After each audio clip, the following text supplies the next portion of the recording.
Welcome to Luca is a Billionaire, where the only thing I invest in is your answers. In this video, I will show how to make Keri Sabji. First, let's gather our ingredients. You'll need 2 raw mangoes peeled and diced into small pieces. Also, have ready 1 teaspoon of cumin seeds, half a teaspoon of turmeric powder, and 1 teaspoon of red chili powder.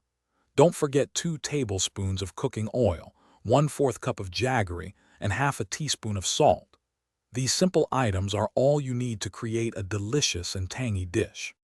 Now let's start cooking. Heat 2 tablespoons of oil in a pan or kadi over medium heat. Once the oil is hot, add 1 teaspoon of cumin seeds. Let them splutter for about 30 seconds until fragrant. Be careful not to burn them.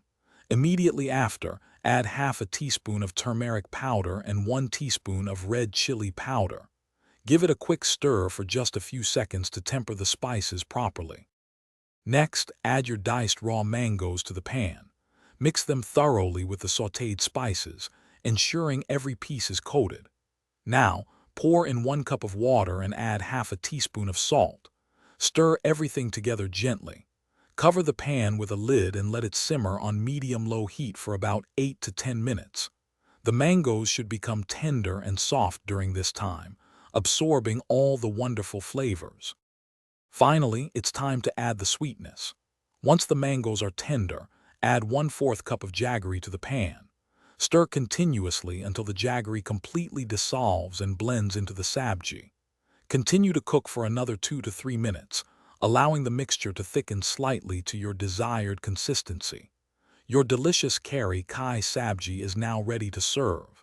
Enjoy it warm with roti, paratha, or rice. Don't forget to check the description below for a link to those fantastic leak-proof containers and other great deals. Thanks for watching and please subscribe. It's the best investment you'll ever make.